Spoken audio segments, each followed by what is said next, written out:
시험을 이기는 힘이라는 제목으로 우리 말씀을 나누기 원합니다. 히브리서 4장 14절부터 16절 말씀, 우리 3주째 계속 이 말씀을 계속 보고 있습니다. 오늘은 시험에 포커스를 맞춰서 말씀을 나누기 원합니다. 14절부터 16절 읽겠습니다. 시작. 그러므로 우리에게 큰 대제사장이 계시니 승천하시니 곧 하나님의 아들 예수시라. 우리가 믿는 도리를 굳게 잡을지어다. 우리에게 있는 대제사장은 우리의 연약함을 동정하지 못하실 이가 아니요 모든 일에 우리와 똑같이 시험을 받으신 이로되 죄는 없으시니라.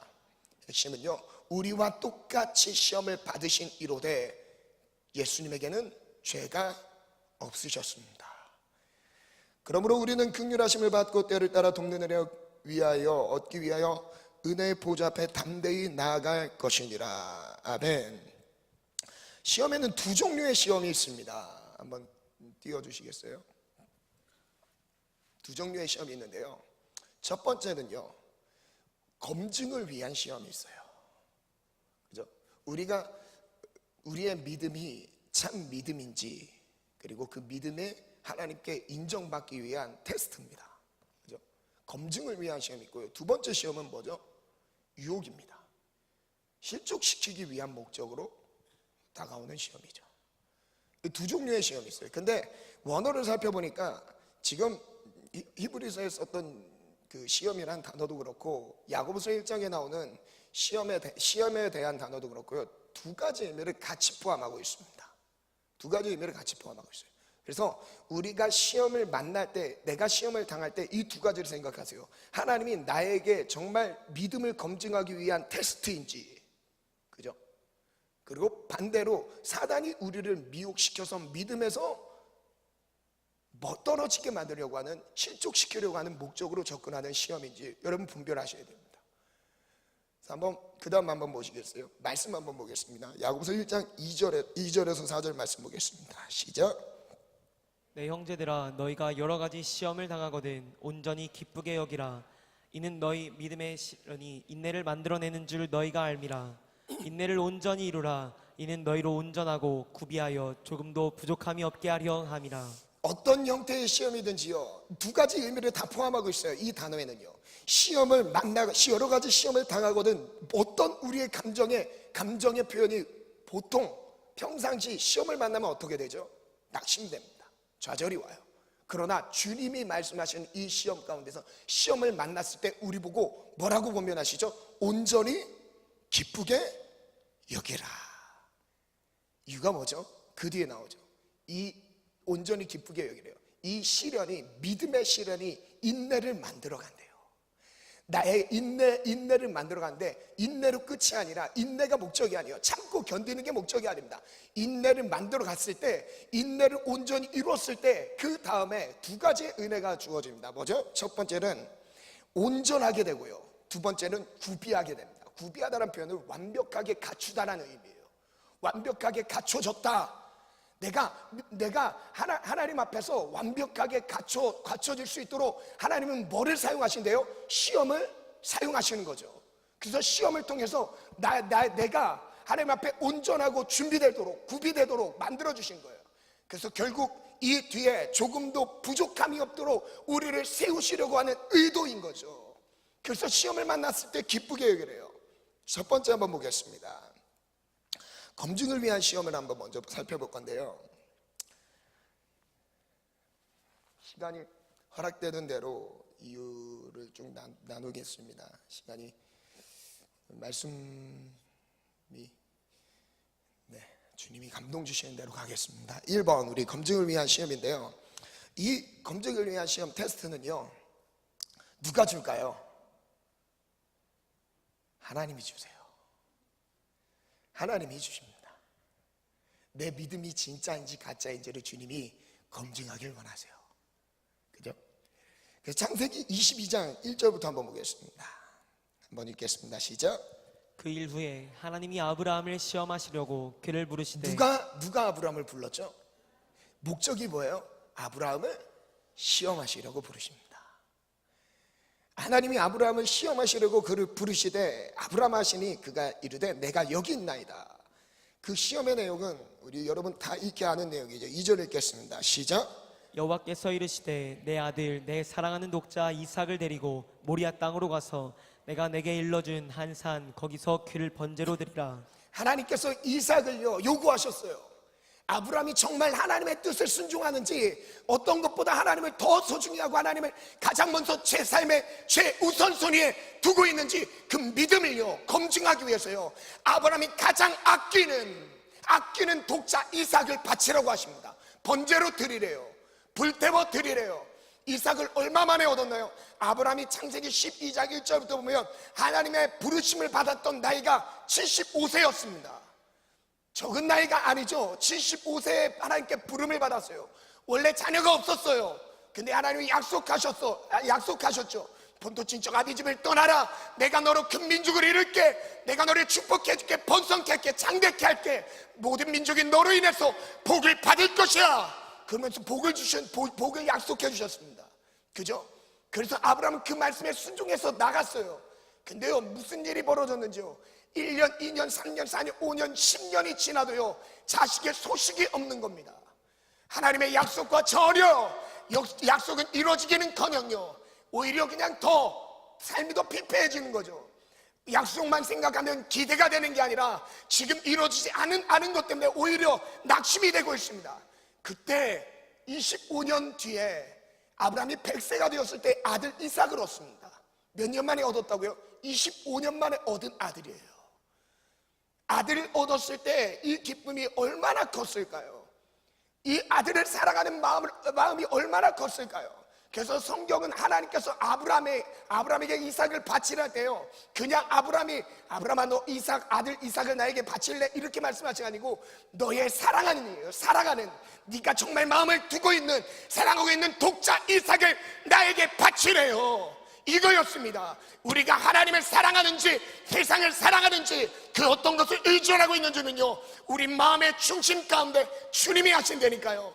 여러분 무엇을 사랑하고 있죠? 무엇에 마음을 두고 있죠? 주님은 그걸 내려놓으라 말씀하실 겁니다. 그것마저도 주님이 공급하신 거죠. 주님이 공급하셔서 주님이 우리에게 허락하신 거예요. 근데 내 것이냐, 내 능력으로 얻은 것이냐, 그리고 또한 주님이 주신 은혜로 내가 이 모든 은혜를 누리며 살고 있음에도 불구하고요 그것을 하나님께 영광 돌리지 않는다는 거예요. 근데 그것을 테스트하고 계신 거예요. 너 혹시 너가 정말 사랑하는 독자 이삭까지도 내게 바치라고 한다면 바칠 수 있겠니? 묻고 계신 겁니다. 9절부터 읽겠습니다. 9절 읽겠습니다. 시작. 하나님이 그에게 일러주신 곳에 이른지라 이에 아브라함이 그곳에 제단을 쌓고 나무를 버려놓고 그의 아들 이삭을 결박하여 제단 나무 위에 놓고 손을 내밀어 칼을 잡고 그 아들을 잡으려 하니 여호와의 사자가 하늘에서부터 그를 불러 이르시되 아브라함아 아브라함아 하시는지라. 아브라함이 이르되 내가 여기 있나이다 하매 사자가 이르시되 그 아이에게 내 손을 대지 말라. 그에게 아무 일도 하지 말라. 내가 내 아들 내 독자까지도 내게 아끼지 아니하였으니 내가 이제야 내가 하나님을 경외하는 줄을 아노라. 하나님께서 이 아브라함의 믿음을 언제 인정하시죠? 그 마음에 하나님을 사랑하고 경외하는 마음을 몰랐을까요? 아닙니다. 몸으로 정말 순종할 때입니다. 하나님 앞에 정말 결단해서 내 몸을 들여서 그것을 보일 때요, 믿음을 보일 때 하나님이 그것을 하나님 경외하는 줄을 인정하신 것입니다. 하나님이 그럼 왜 시험하셨을까요? 아브라함을 왜 시험하셨을까요? 알매도 불구하고 왜 시험하셨을까요?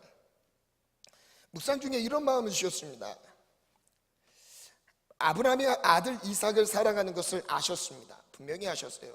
그러나 하나님께서 이삭을 주신 이유는 아브라함에게 약속하신 모든 족속을 향한 구원의 시작이라는 거죠.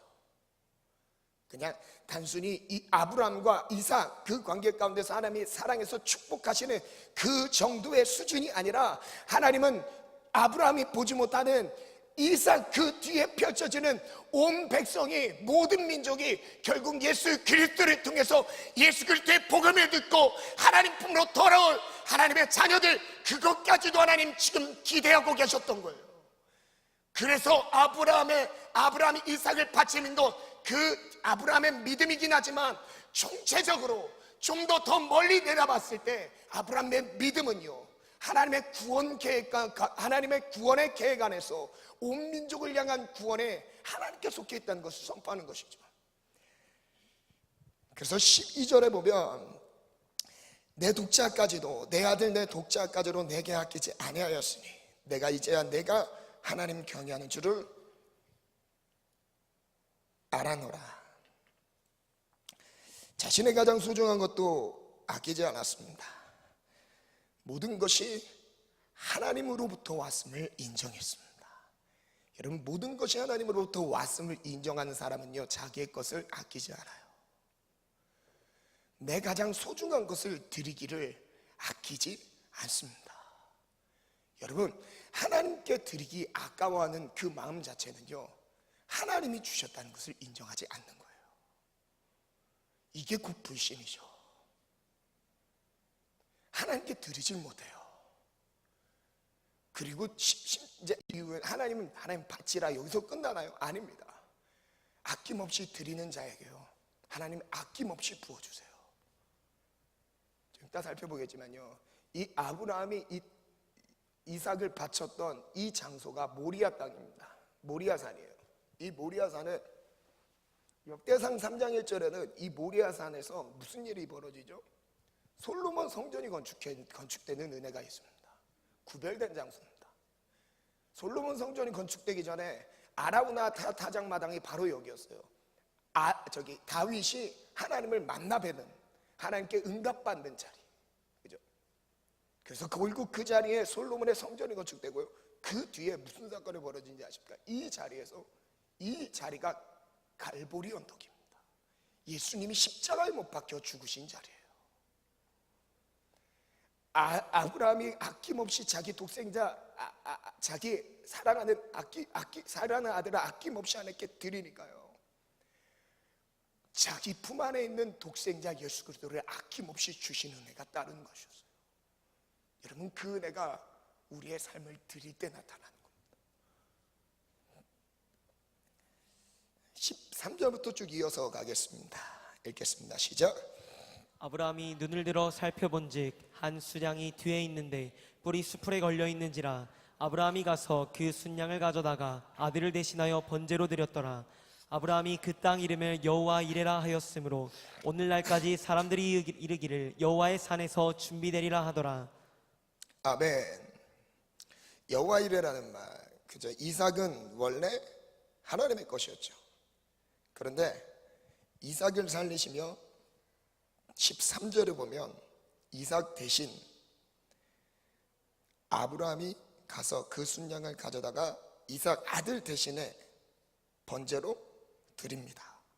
이것을 바로 뭐라고 하죠? 여호와 이레라고 하십니다. 이 믿음의 표현을 대해서 신약에서는요, 히브리서 11장 17절부터 한번 읽겠습니다. 시작. 아브라함은 시험을 받을 때에 믿음으로 이삭을 드렸으니 그는 약속들을 받은 자로 돼 그 외아들을 드렸느니라. 그에게 이미 말씀하시기를 내 자손이라 칭할 자는 이삭으로 말미암으리라 하셨으니 그가 하나님이 능히 이삭을 죽은 자 가운데서 다시 살리실 줄로 생각합니다. 아브라함의 믿음 가운데서 그냥 하나님이 바치라고 해서 바친 것, 여러분 이 정도로 소중한 것 바친 것, 이 정도로 생각할 수 있겠지만 그게 아니라요. 히브리서 기자는요 이렇게 말씀하세요. 아브라함이 가졌던 이 이삭을 바쳤던 믿음은요, 부활의 믿음이었대요. 이삭을 통해서 하나님 자손을 번성케 하신다는 약속을 주셨기 때문에 그 약속을 굳건히 붙잡고요 드렸던 거예요. 그리고 죽였다 할지라도 하나님이 그를 다시 살리실 줄을 믿고 드렸던 겁니다. 부활의 믿음이죠. 제가 다시 한번 읽어드릴게요. 17절. 아브라함은 시험을 받을 때 믿음으로, 무슨 믿음으로요? 다시 살리실 것을 믿음으로요, 드렸다 할지라도, 번제로 드렸다 할지라도 불타 없어졌습니다. 근데 이건 우리의 수준에서의 생각이지요. 하나님은 없다가 있게 만드시는 분인 것을 알고 있었어요. 왜? 하나님은 전지전능하시잖아요. 하나님은 모든 것을 하실 수 있어요. 죽은 이삭까지도 살리실 수 있는 분임을 믿고 인정했던 거예요. 그래서 그는 약속을 받은 자로 돼 그 외아들을 드렸느니라. 그에게 이미 말씀하시길 너의 자손이라 칭하는 자는 이삭이라 말미암으리라 하셨으니, 이삭을 통해 하나님이 자손을 주신다는 그 약속을 붙잡고 드린 겁니다. 그가 하나님이 능히 이삭을 죽은 자 가운데서 살리실 줄로 생각한지라. 비유컨대 그를 죽은 자 가운데서 도로 받은 것이라. 그러니까요, 이런 의미입니다. 죽음을 피하도록 하나님이 여호와 이레로 대신 죽게 하시는 그 은혜가 있는 그런 의미가 아니라요, 죽음을 받아주신 거예요. 뭐라고 말씀하셔요? 그를 죽은 자 가운데서 도로 받은 것이라. 이삭의 죽음을 받으신 겁니다. 이삭의 죽음을 인정하신 겁니다.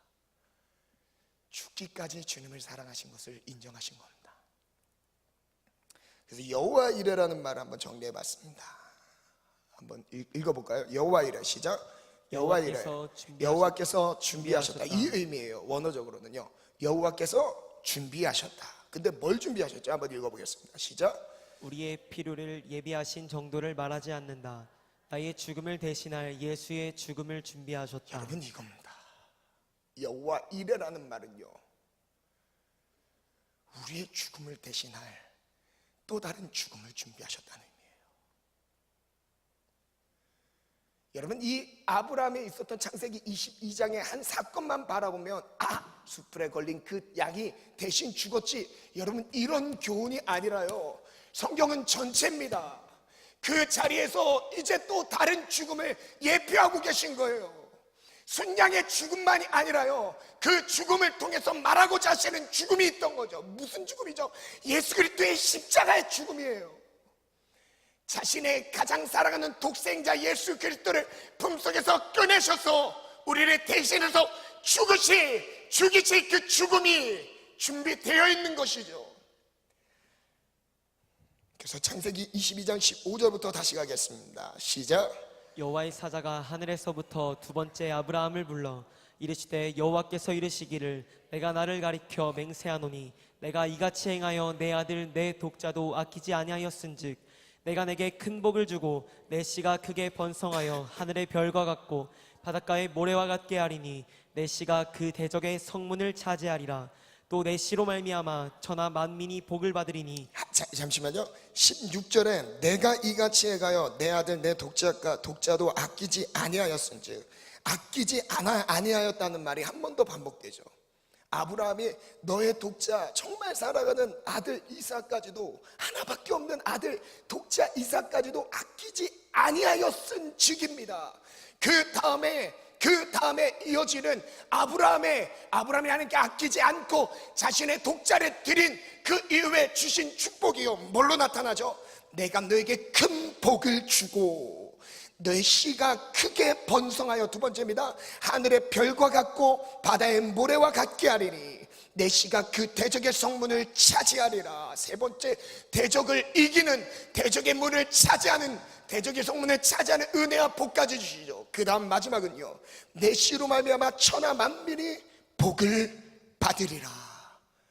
이 은혜가 주어집니다. 그래서 그 뒤에 이는 내가 나의 말을 준행하여 쓰미니라. 여러분, 그래서요, 순종은요, 그냥 내가 아는 것을 지키는 것은 순종이 아니에요. 순종은요, 예수님이 십자가 지고 따라가셨던 그 순종처럼 똑같은 마음으로 우리가 십자가의 정신으로 하나님 말씀에 순종하는 겁니다. 여러분, 이게 순종이에요. 내가 도둑질을 안 했으니까 이건 순종한 거야, 이게 아니라요, 내가 살인하지 않았으니까 10계명 한 계명을 순종했다, 이게 아니에요. 이런 수준이 아닙니다. 하나님 앞에서 하나님이 우리에게 요구하시는, 말씀하시는 그 순종은요, 죽음을 초월한 순종이에요. 그 순종은요, 예수 그리스도의 십자가를 닮은 순종입니다. 예수님은 순종하셨어요. 고린도전서를 보세요. 예수님은 무조건 아멘이었대요. 예밖에 없었대요. 그래서 우리도 그 예수님에 따라서 우리도 온몸으로 아멘하는 거래요. 그래서 순종하는 것이죠. 그래서 예수님을 닮으면 순종이에요. 예수님을 닮으면 예수님의 십자가를 지고 똑같이 그 길을 따라갑니다. 오늘 그 믿음이 우리 모든 청년들 가운데 임하길 원합니다. 순종을 사모하세요. 순종하게 간절히 사모하세요. 아멘. 하나님께 아낌없이 드리는 자에게 하나님이 아낌없는 은혜로 함께 하십니다. 이제 두 번째 한번 보겠습니다. 두 번째 한번 제목 읽겠습니다. 시작. 실족시키는 시험. 실족시키는 시험이죠. 템테이션, 유혹이라는 단어입니다. 그런데 이거는요, 하나님이 주시는 시험은 아니에요. 마귀가 주는 시험입니다. 그래서 이제 야고보서 1장 좀 12절 이후에 보면 하나님은 시험하시지 않는데요. 사람에게 시험 받지도 않고 사람 시험하시지도 않는데요. 이게 쓰러뜨리기 위한 시험은 사실 하나님이 주신 적은 없어요. 하나님이 우리에게 믿음을 검증하는 시험은 하나님이 주시지만 우리를 쓰러뜨릴 목적으로 미혹하고 유혹하는 것은요, 전부 다 마귀 역사입니다. 전부 다 마귀 역사예요. 왜냐하면 하나님은 우리를 쓰러지는 걸 원하지 않으시니까요. 그죠? 그래서 누가복음 4장 1절부터 한번 보겠습니다. 읽겠습니다. 시작. 예수께서 성령의 충만함을 입어 요단강에서 돌아오사 광야에서 40일 동안 성령에게 이끌리시며 마귀에게 시험을 받으시니라. 아멘. 예수님께서 성령 충만함을 받았습니다. 그래서 공생의 사역이 시작됐어요. 그때 시작됐을 때 누구에게 시험을 받으러 가세요? 마귀에게 시험을 받으러 가십니다. 마귀에게 시험을 받으러 가세요. 그 다음에 이 성령의 역사랑 하나님의 능력이 강력하게 나타날수록 사실 마귀의 시험은 그 강도를 더합니다. 그래서 시험이 크게 왔다, 그럼 여러분 기뻐하세요. 마귀로부터 오는 시험이 좀 강하다, 그럼 여러분 기뻐하세요. 마귀가 내 믿음의 수준을 조금 인정하고 있는 겁니다. 네, 기뻐하세요. 그래서 마귀의 시험은요, 이례적으로 끝나는 게 아니에요. 그 다음에 13절 말씀 읽겠습니다. 시작. 마귀가 모든 시험을 다 한 후에 얼마 동안 떠나니라. 얼마 동안 떠납니다. 마귀가 예수님을 그 40일 금식하는 가운데 모든 시험을 다 하고 쓰러뜨리기 위해 하는 시험이죠. 미혹시키고 쓰러뜨리기 위한 목적으로 시험하는 겁니다. 그 시험을 다 한 후에 어떻게 해요? 잠시 얼마 동안 떠납니다. 이겨서 끝이 아니에요. 요한복음 13장 2절 말씀 보겠습니다. 시작. 마귀가 벌써 시몬의 아들 가룟 유다의 마음에 예수를 팔려는 생각을 넣었더라. 예수님의 12제자 중에 한 명인 가룟 유다의 생각에 예수님을 팔려고 하는 마음을 누가 줬어요? 마귀가 줬습니다. 사도행전 5장 3절 말씀 보겠습니다. 시작. 베드로가 이르되 아나니아야 어찌하여 사탄이 내 마음에 가득하여 내가 성령을 속이고 땅값 얼마를 감추었느냐. 사탄이 가득했대요. 땅값 얼마를 좀 감추었던 그것이 사탄이 가득해서 했던 행동이라고 말씀합니다. 그래서 현장에서 즉사합니다. 여러분, 전부를 주님께 전부를 걸지 못하는 그 자체가요, 사단이 가득해서 그래요. 여러분, 김동희 목사 너무 젊은 목사 이렇게 너무 극단적으로 이렇게 도전하는 거 아니에요. 여러분, 말씀 보세요. 정말 저보다 더 강합니다. 말씀 자체가요. 제가 전한 건 한계가 있어요. 여러분, 말씀 그대로 봐보세요. 땅값 얼마를 감췄다가 베드로 앞에 그것을 안 드린 게 아니에요. 조금 전부를 드리려고 하다가 좀 아까워서 따로 떼놨던 겁니다. 근데 그것이요, 내 인간적인 생각이 아니라요, 뭐가 가득했대요? 사탄이 가득해서요, 땅값 얼마를 감췄다고 말씀하신 겁니다.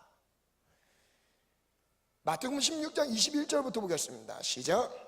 이때로부터 예수 그리스도께서 자기가 예루살렘에 올라가 장로들과 대제사장들과 서기관들에게 많은 고난을 받고 죽임을 당하고 제3일에 살아나야 할 것을 제자들에게 비로소 나타내시니 베드로가 예수를 붙들고 항변하여 이르되 주여 그리마옵소서, 이 일이 결코 주께 미치지 아니하리이다. 베드로의 입장에서는요, 예수님을 스승으로 모시고 예수님을 인간적으로 위하는 베드로의 입장에서는 당연히 어쩌면 마땅히 할 수 있는 말이었습니다. 이건 절대 당신 우리 선생님께 미칠 수 있는 게 아닙니다. 미치면 안 됩니다. 네, 예수님께서 십자가의 죽음을 말씀하셨을 때죠. 근데 그 뒤에 예수님 뭐라 말씀하시죠? 베드로에게 말씀하셔. 23절 힘차게 읽습니다. 시작.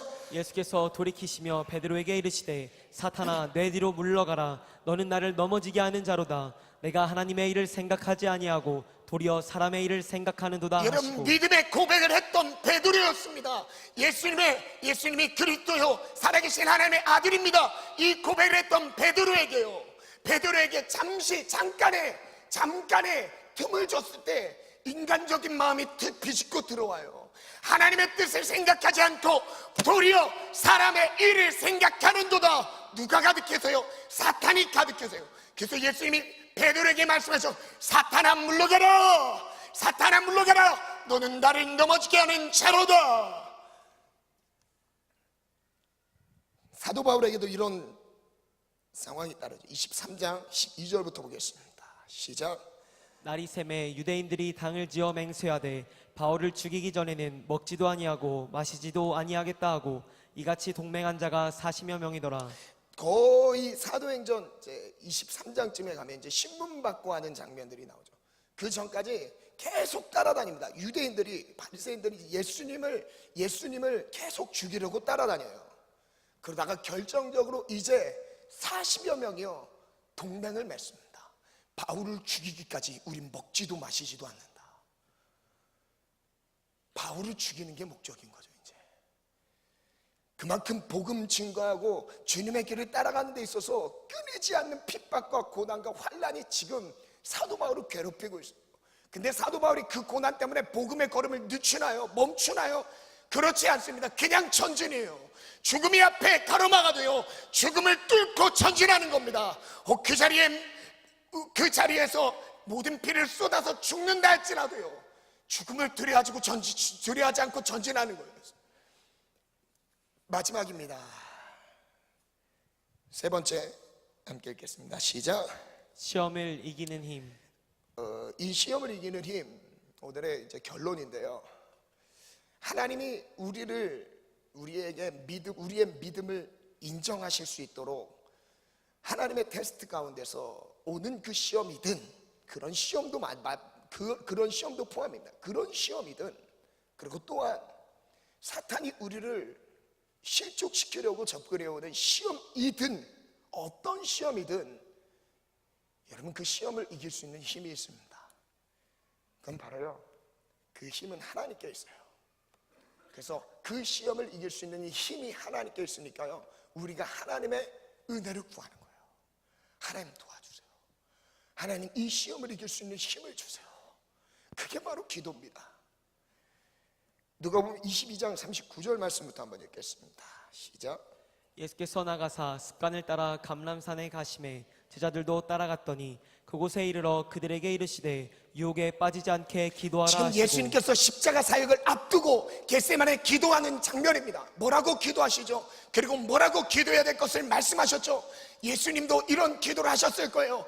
육신으로 감당할 수 없는 이 쓴 잔을 내게서 지나가게 해주세요. 다만 하나님의 원대로 하나님의 뜻대로 하길 원합니다. 이 고백을 예수님의 기도 가운데, 겟세마네 기도 가운데 담겨 있었어요. 그러나 이 기도를요 제자들에게도 말씀하셨던 거죠. 시험에 들지 않게요 유혹에 빠지지 않도록 깨어 기도하래요. 한 번 더 강조하십니다. 읽겠습니다. 44절부터 시작. 예수께서 힘쓰고 애써 더욱 간절히 기도하시니 땀이 땅에 떨어지는 빗방울같이 되더라. 기도 후에 일어나 제자들에게 가서 슬픔으로 인하여 잠든 것을 보시고 이르시되 어찌하여 자느냐 시험에 들지 않게 일어나 기도하라 하시니라. 지금 누가복음에서 두 번 강조하죠. 시험에 빠지지 않게 깨어 기도하래요. 그리고 마지막 다시 그들이 자고 있을 때 찾아오셔서 말씀하신 그들을 깨우십니다. 시험에 들지 않게 일어나 기도하라. 시험에 들지 않게 일어나 기도하라. 그래서요 기도하는 사람은 분별해요. 기도하는 사람은요 이 악한 영의 시험인지 하나님의 테스트인지 분별이 됩니다. 그리고 기도하는 사람은요 그 시험을요 지혜롭게 이겨나가요. 그리고 기도하는 사람은요 그 시험을요 마귀의 시험을 분별해서요 몰아냅니다. 그 혈과 육의 싸움으로 싸우지 않습니다. 그 배후에 있는 세력을 향해서 대적하는 것이죠.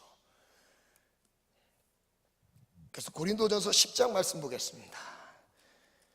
10장 11절부터 갑니다. 시작. 그들에게 일어난 이런 일은 본보기가 되고 또한 말세를 만난 우리를 깨우치기 위하여 기록되었느니라. 그런즉 선줄로 생각하는 자는 넘어질까 조심하라.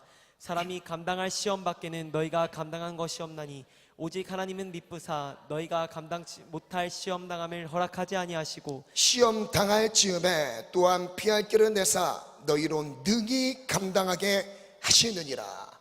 이게 은혜입니다. 우리가 감당할 수 없는 시험 당함을 허락하지 않으셨어요.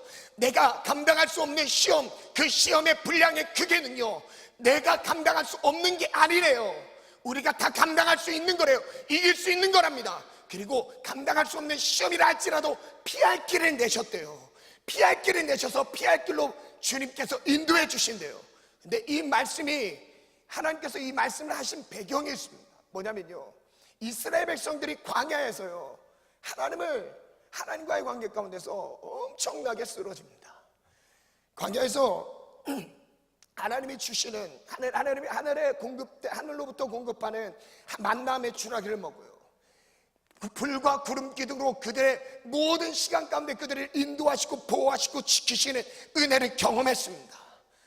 그리고 목마를 때 샘물을 반석을 쳐서 물을 마시게 하는 그 은혜를 경험했고요. 하나님이 함께 하시는 은혜들을 늘 경험했어요. 근데 결국 어떻게 넘어지죠? 네 가지로 넘어지죠. 5절에 보면 그러나 그들의 다수를 하나님이 기뻐하지 아니하셨으므로 그들이 광야에서 멸망받았느니라. 하나님의 은혜를 체험했어도요, 하나님의 은혜를 체험하는 그 환경 안에서요, 안정감을 누렸어도요, 하나님이 그들을 광야에서 멸망시켰대요. 그들이 광야에서 멸망했대요. 멸망했던 이유가 네 가지 나옵니다. 6절부터 보면요, 이런 일은 우리가 분복이 되어 우리가 악을 즐기는 것 같이 악을 즐기하는 자가 되지 않기를 원한대요. 그들이 우상 숭배하는 자가 되었대요. 그리고 8절에는요, 음행하다가 하루에 23,000명이 죽었답니다. 그리고 그 다음 절에는요, 주님을 시험하다가요, 하나님의 살아계심을 시험하다가요, 뱀에게 멸망당했대요. 그리고 마지막은요, 그들 가운데 어떤 사람들이 원망하다 멸망시키는 자들에게 멸망하였나니 너희는 그들과 같이 원망하지 말라. 그 다음에 나오는 말씀이 바로 11절부터입니다. 그들에게 일어난 이런 일은 본보기가 되고 말세를 만난 우리를 깨우치기 위해서 기록된 하나님의 격이라 말씀하십니다. 이 말세를 만난 우리도요, 하나님의 은혜로 지금 풍성한 은혜를 누리고 있어도요, 그 은혜가 구원의 조건이 아닌 거예요. 구원의 조건이 아니에요. 악을 즐기한 것 같이 우리도 악을 즐기하면 멸망한대요. 우상 숭배하면, 음행하면, 하나님의 시험하면요, 불평 원망하면요, 멸망한대요. 그래서 12절에 그런즉 선줄로 생각하는 자 넘어질까 조심하라. 그 다음 나오는 말씀이 시험에 대한 말씀입니다. 사람이 감당할 시험 밖에는 너희가 당한 것이 없나니. 이 말은 지금 뭐죠? 이스라엘 백성들이 감당하지 못할 시험을 만나서 무너진 건가요? 아닙니다. 감당할 수 없는 크기, 그 분량의 크기의 시험을 만나서 원망한 건가요? 감당할 수 없는 그 유혹 때문에 미혹돼서 음행 가운데, 우상 숭배 가운데 하나님 배신하고요, 하나님을 섬기지 않는 그 배신의 길을 따른 것일까요? 그들이 감당할 수 없는 시험의 크기 때문에 그런 걸까요? 아닙니다. 그걸 지금 말씀하신 거예요. 그들이 넘어진 건요, 그들의 시험이 커서 넘어진 게 아니랍니다. 오직 하나님은 미쁘사 너희가 감당 못할 시험 당할지 그거를 피할 길을 여시는 분이에요. 그러면요, 이스라엘 백성 결론은 이겁니다. 이스라엘 백성이 시험 당한 건요,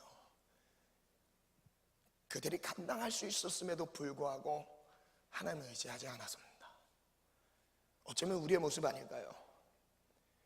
우리가 한 주 동안 죄에 무너진 그 삶의 자리, 내가 그 유혹을 감당할 수 없어서 감당할 수 없을 만큼의 정말 크고 정말 웅장한, 정말 나를 내 영혼까지 눌러오는 너무 큰 시험이어서 우리가 미혹돼서 넘어진다면 아닙니다. 그런 의미가 아니에요. 그런 게 아니죠. 하나님을 의지하지 않아요. 하나님의 도움을 받지 않습니다. 하나님의 도움이면 다 이길 수 있대요. 하나님이 함께 하시면 다 이길 수 있대요.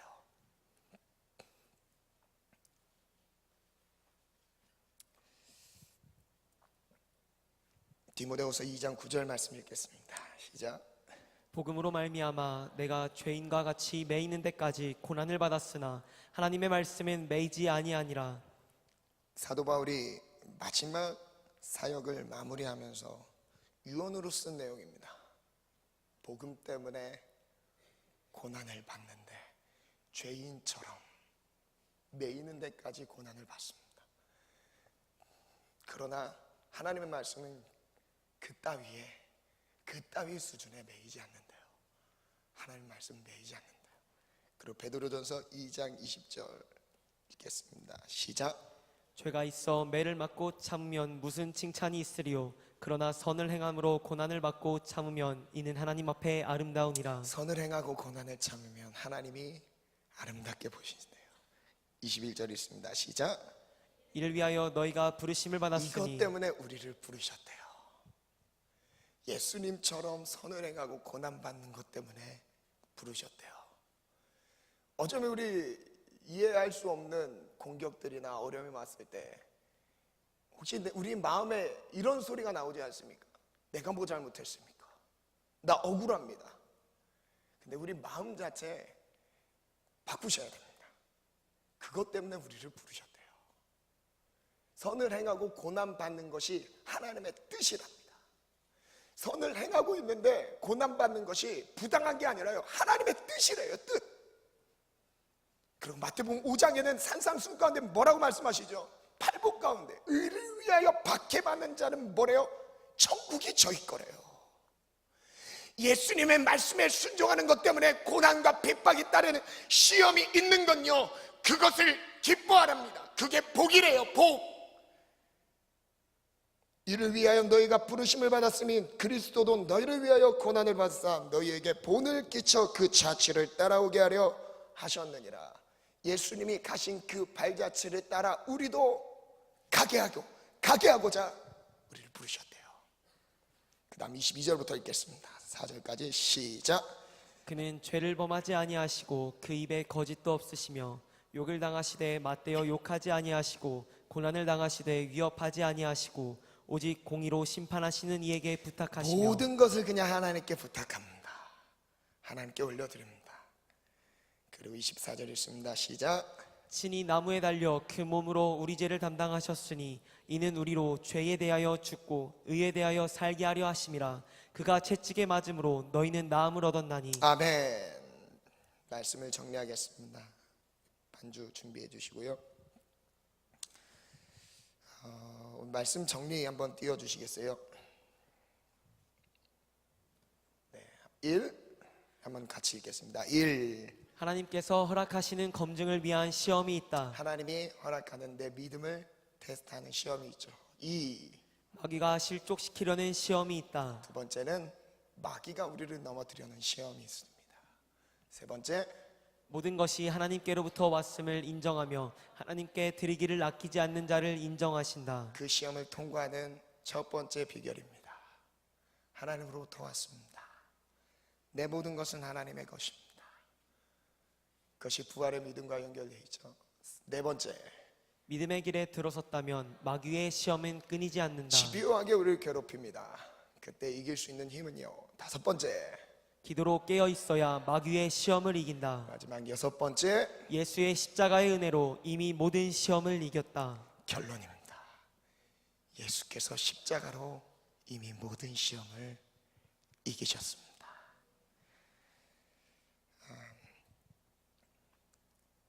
내 삶 드리리, 우리 찬양 하나님께 올려드리면서요. 로마서 8장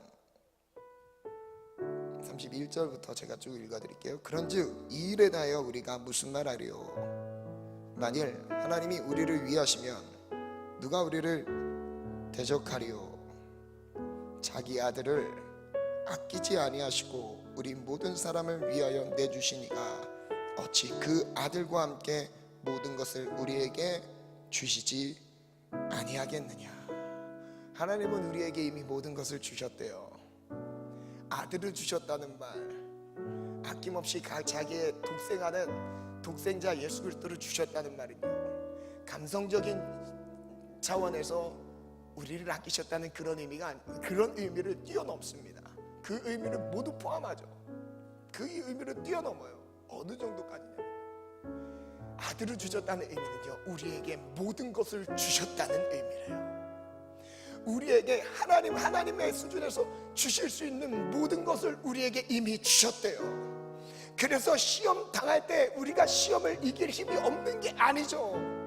감당할 수 없는 분량이 우리를 짓누른다 할지라도요, 이미 예수 그리스도의 십자가로요, 예수께서 십자가로 우리에게 이미 승리를 주셨습니다. 믿으세요. 예수님이 우리에게 이미 승리를 주셨어요. 그래서 그 뒤에는요, 누가 우리 능히 하나님께서 택하신 자들을 고발하리요? 의롭다 하신 이는 하나님이시니 누가 정죄하리요?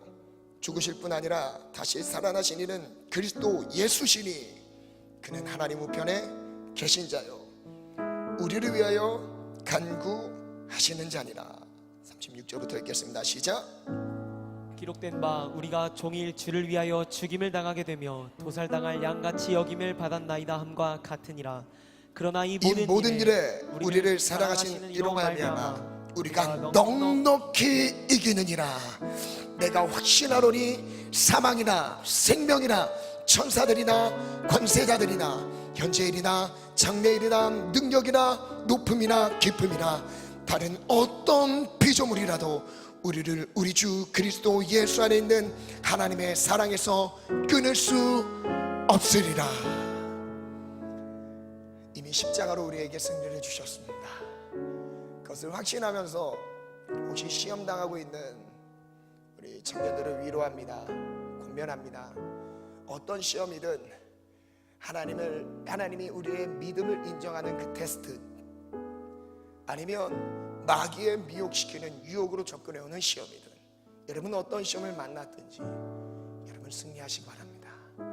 예수께서 이미 십자가로 승리를 주셨습니다. 내 삶들 이리 하나님께 찬양을 올려드립니다. 소망 없는 내 삶에, 내 삶에 새 생명 허락하신 날 향한 주님의 사랑에 놀라운 주님의 사랑, 삶의 문제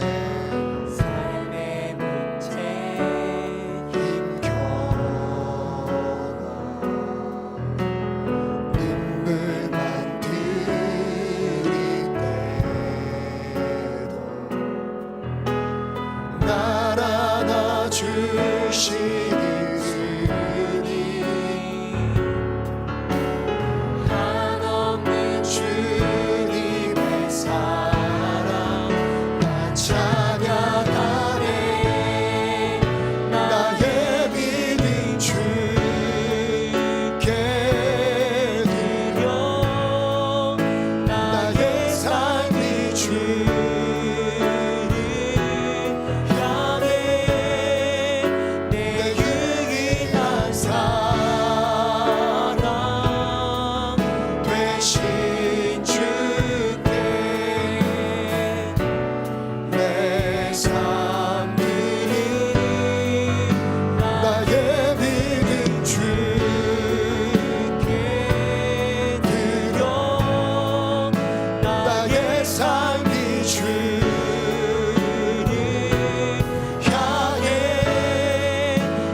붙잡고 하나님 우리에게 시험을 이길 수 있는 힘을 더하여 주옵소서. 나의 가장 소중한 것도 아낌없이 드릴 수 있는 마음을 주옵소서. 독생자 예수 그리스도를 우리에게 주셨듯이 구속의 은혜가 우리에게 이미 주어졌음을 선포합니다. 어떤 마귀의 시험도 이길 수 있는 분별력을 주옵소서. 이미 승리를 주신 하나님을 찬양합니다. 시험을 참는 자 복이 있도다, 복이 있도다. 시험을 견디게 도와 주옵소서. 이길 힘을 주옵소서. 감당할 시험 밖에는 허락된 시험이 없습니다. 승리할지어다. 다같이 주님 세 번 부르고 기도합니다. 주여, 주여, 주여.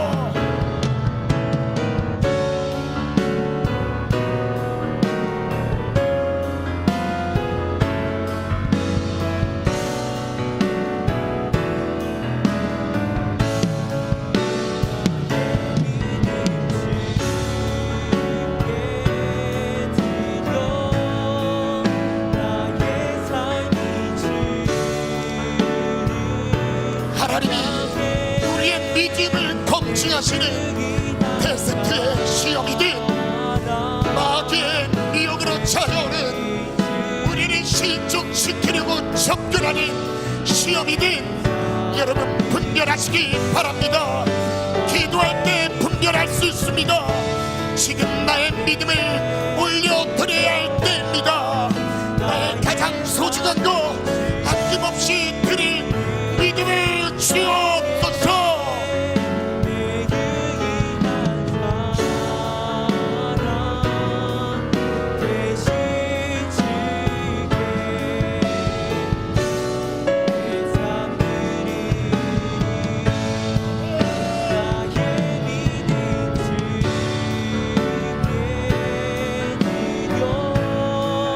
시험을 참는 자 견디는 자 복이 있도다. 우리를 온전하게 하고 구비하게 하며 조금도 부족함이 없게 세우시려는 하나님의 은혜입니다. 시험을 참는 자는 복이 있도다. 예수 그리스도 십자가로 이미 승리를 주셨습니다. 승리를 선포합시다.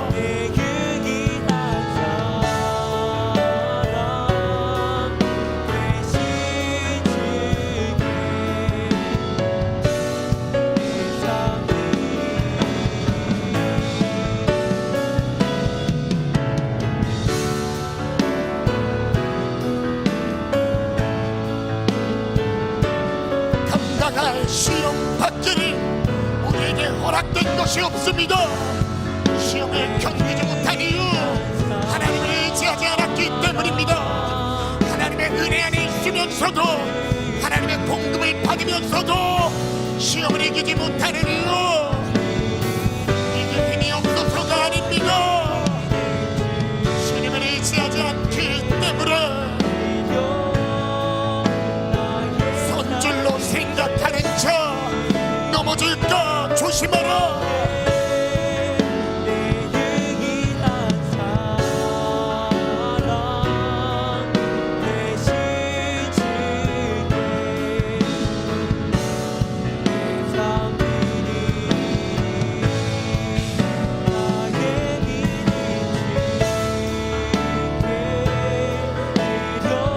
우리의 가장 소중한 것도 하나님께 올려드리는 믿음이 하나님 오늘 우리의 기도가 열려지기를 원합니다. 하나님을 인정합니다. 하나님을 인정합니다.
하나님만을 신뢰합니다.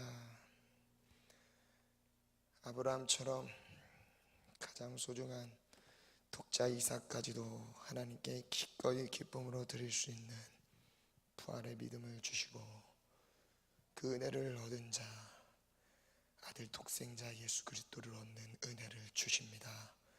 하나님, 우리 전부를 드려 고백하게 하시고 삶의 일부분이 아니라 내 삶 전부를 하나님께 올려드리기 원합니다. 삶에 주어지는 모든 은혜와 혜택이 조금도 내 것이라 여기지 아니하며 모두 다 하나님이 주신 은혜와 축복임을 감사 올려드리며 고백하게 도와주세요. 마귀의 시험을 분별할 힘을 주세요. 끊임없이 우리의 믿음의 길을 가로막습니다. 몰아내게 하시되 강력하게 승리하게 도와주세요. 예수님의 십자가로 이미 승리를 주셨습니다. 십자가로 저도 이겼습니다. 예수 그리스도께서 이기셨으니 우리도 이겼습니다.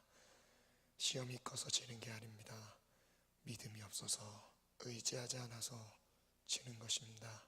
선줄로 생각하는 자 넘어질까 조심하라. 시험 감당할 시험 모두 감당하게 하시되 승리를 주옵소서. 주님 십자가를 바라보며 승리하게 도와주세요. 감사합니다. 예수님의 이름으로 기도드렸습니다. 아멘.